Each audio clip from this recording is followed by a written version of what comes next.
اس رسول ہی کو اللہ نے رحمت کہا ہے، جس کو عیسیٰ علیہ السلام کی اس بائبل میں کہا گیا پیریکلیٹس ہوگا، وہ رحمت ہوگا۔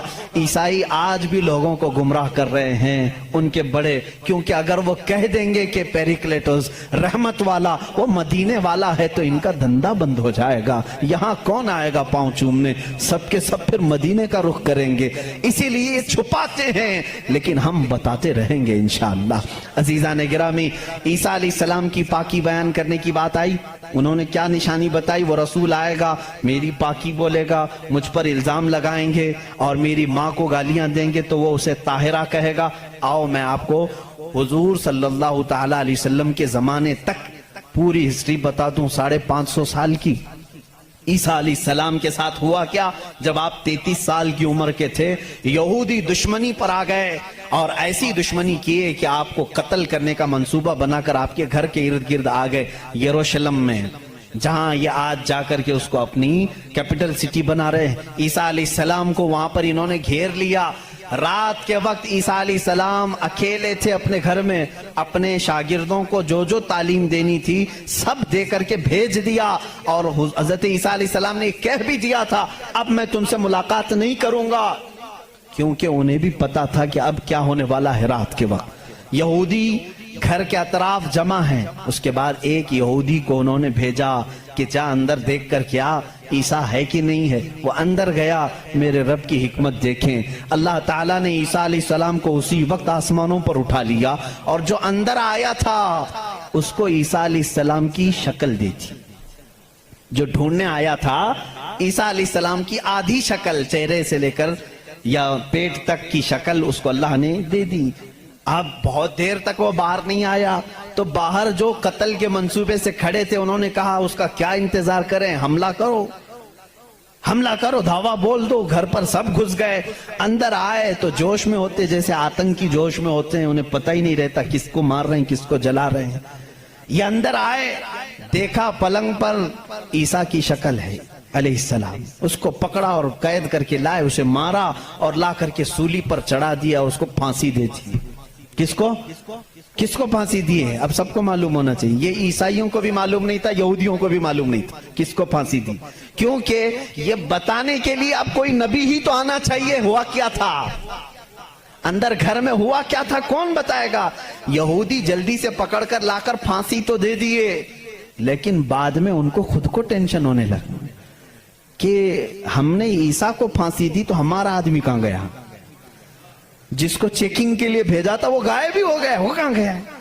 اور اگر یہ ہمارا آدمی ہے، کیونکہ نیچے سے ہمارا ہی دکھ رہا ہے، پیروں تک اللہ نے بدلا نہیں تھا، آدھی شکل اللہ نے عیسیٰ علیہ السلام کی دی تھی، نیچے سے دیکھنے میں تو یہ ہمارا ہی لگ رہا ہے، اور یہ اگر ہمارا ہے تو پھر عیسیٰ کہاں گئے؟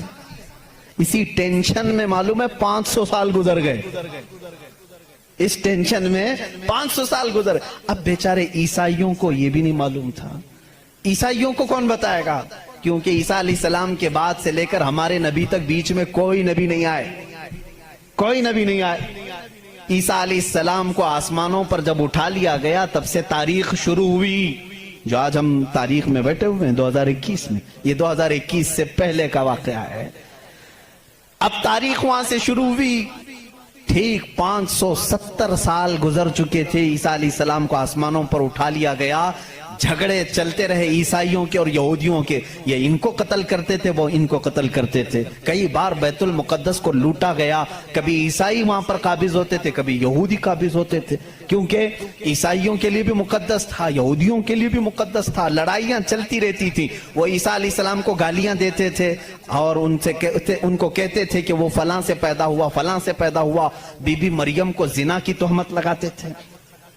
عیسائی صفائی دیتے رہتے تھے، نہیں وہ اللہ کی طرف سے آئے تھے، بعد میں پھر ان کا بھی بگڑ گیا عقیدہ، نہیں اگر یہ بار بار کہہ رہے ہیں کہ عیسیٰ کے باپ نہیں تھے، کیسے ہو گئے، تو عیسائی بولنا شروع کر دیا ان کا باپ تو اللہ ہی تھا، خدا ہی تھا۔ تو یہ ان سے بچنے کے لیے اسی ٹینشن میں 550 سال چلے گئے، پھر میرے آقا صلی اللہ تعالیٰ علیہ وسلم تشریف لائے۔ جب مدینہ طیبہ میں آئے تو ان لوگوں کے جھگڑے دیکھے، مدینے میں عیسائی بھی تھے یہودی بھی تھے، اور حیرت کی بات میں آپ کو بتاؤں، مدینے میں عیسائی بھی تھے، یہودی بھی تھے. کیوں تھے یہ لوگ پہلے سے یہاں پر؟ بڑا طویل واقعہ ہے. یہ گاؤں بھی نہیں تھا، شہر بھی نہیں تھا، کچھ بھی نہیں تھا، مدینہ کچھ بھی نہیں تھا. ایک بار یمن کا بادشاہ وہ حج کے لیے آیا تھا، خانہ کعبہ کا طواف کرنے کے لیے. اس کے ساتھ 700 علماء تھے. کتنے؟ 700 علماء تھے. وہ جب واپس جا رہا تھا تو وہ علماء جو تورات بھی جانتے تھے، انجیل بھی جانتے تھے، انہوں نے ساری علامتیں میرے نبی کے آنے کی پڑھ لی تھی. انہوں نے زمین کو دیکھا اور پہچان لیا. کہا وہ آخری رسول جو آئیں گے وہ اسی زمین پر آئیں گے، کیونکہ ہماری کتابوں میں لکھا گیا ہے عرب کے صحرا میں ایک چٹیل میں ایک زمین ایسی ہوگی جو پہاڑوں سے گھری ہوگی اور درخت کھجوروں کے کثرت سے ہوں گے، وہاں ہریالی ہوگی، اس کے بیچ میں وہ رسول آخری زمانے میں آئے گا. ان لوگوں نے پہچان لیا یہی زمین ہے. تو وہ عیسائی اور یہودی جو علماء تھے، وہ 700 علماء بادشاہ کے ساتھ جانے سے منع کر دیا. انہوں نے کہا ہم یہیں رہیں گے اور اس نبی کا انتظار کریں گے، وہ جب آئیں گے ہم ان کے انتظار میں رہیں گے. تو مدینہ بسایا گیا تھا کس کے لیے؟ میرے نبی کے انتظار میں. اس سے پہلے وہاں آبادی نہیں تھی، کوئی آبادی نہیں، اور بسایا ہی نہیں یہودیوں نے. یہودی ہی انتظار میں آ کر کے مدینے میں رہے. اور اتنا ہی نہیں، وہ بادشاہ نے ان کے لیے سب کے لیے گھر بنائے، ایک آبادی بنی، اور اپنا ایک لیٹر بھی دے کر کے گیا کہ اگر وہ نبی آ جائیں تو میرا یہ خط ان کو دے دینا کہ میں بھی ان پر ایمان لاتا ہوں. اس واقعے کو کئی سو سال گزر گئے لیکن وہ خط محفوظ تھا. جب رسول کریم صلی اللہ علیہ وسلم مدینہ ہجرت کر کے آئے تو آپ سب کو معلوم ہے، میں طوالت میں نہیں جاتا، تفصیل میں نہیں جاتا. حضور پاک صلی اللہ علیہ وسلم کو ہر کوئی اپنے گھر بلا رہا تھا. حضور نے کیا فرمایا؟ میری اونٹنی پر چھوڑ دو، یہ جہاں بیٹھے گی وہاں میں قیام کروں گا. اونٹنی کہاں بیٹھی؟ حضرت ابو ایوب انصاری کے گھر پر. اسی صحابی کے گھر کیوں بیٹھی؟ حضور صلی اللہ تعالیٰ علیہ وسلم اس گھر میں مہمان ہوئے حضرت ابو ایوب انصاری کے. روایت یہ ملتی ہے کہ دوسرے ہی دن ابو ایوب کے پاس، انصاری رضی اللہ تعالیٰ عنہ کے پاس، وہ لیٹر موجود تھا جو بادشاہ نے دیا تھا. وہ خط موجود تھا جو کئی سو سال پہلے بادشاہ دے کر گیا تھا. وہ ان کی اولادوں میں چلتا آ رہا تھا اور وہ حضرت ایوب علیہ السلام، ابو ایوب انصاری رضی اللہ تعالیٰ عنہ کے تک پہنچا اور وہ حضور صلی اللہ تعالیٰ علیہ وسلم کی خدمت میں پہنچا.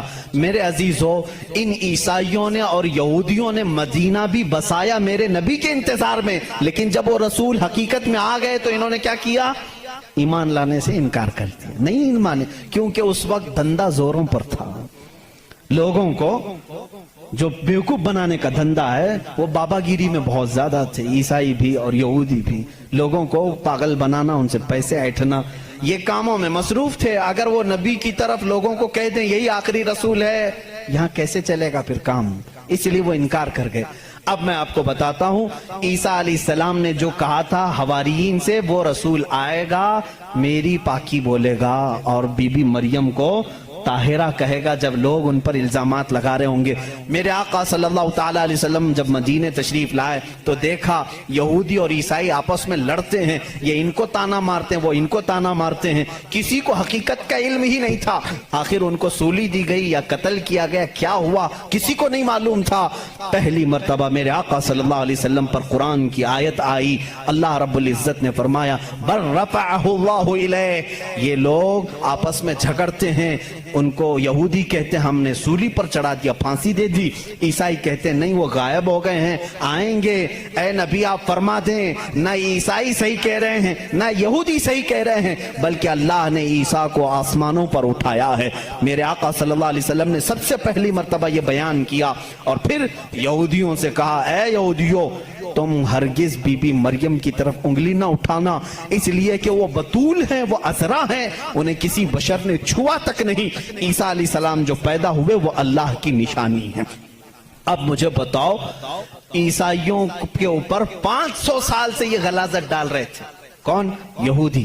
500 سال سے گالیاں دے رہے تھے. ان عیسائیوں کو احسان ماننا چاہیے میرے رسول پاک کا.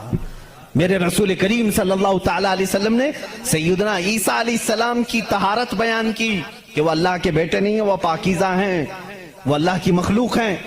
اور دوسری طہارت بیان کی سیدہ بی بی مریم کی کہ وہ پاکیزہ ہے، طاہرہ ہے، بتول ہے، عذرا ہے. اب عیسائیوں کو یہ تسلیم کرنا چاہیے کہ ہم کو یہودیوں کے ان الزامات سے اگر کسی نے بچایا ہے تو وہ محمد رسول اللہ ہے۔ عیسائیوں کی کتاب میں یہ ساری چیزیں موجود ہیں میرے عزیزوں۔ اب یہاں پر بات بہت زیادہ ہے، میں آپ کو مختصر لے کر کے جا رہا ہوں۔ دنیا کے جو بڑے مذاہب ہیں، جو بڑے ریلیجین ہیں، ان میں سے یہودی بھی ہیں، عیسائی بھی ہیں۔ تیسرے نمبر پر اگر میں بدھ مت کا ذکر کروں، بدھا جس کو گوتم بدھ کہتے ہیں، اس دین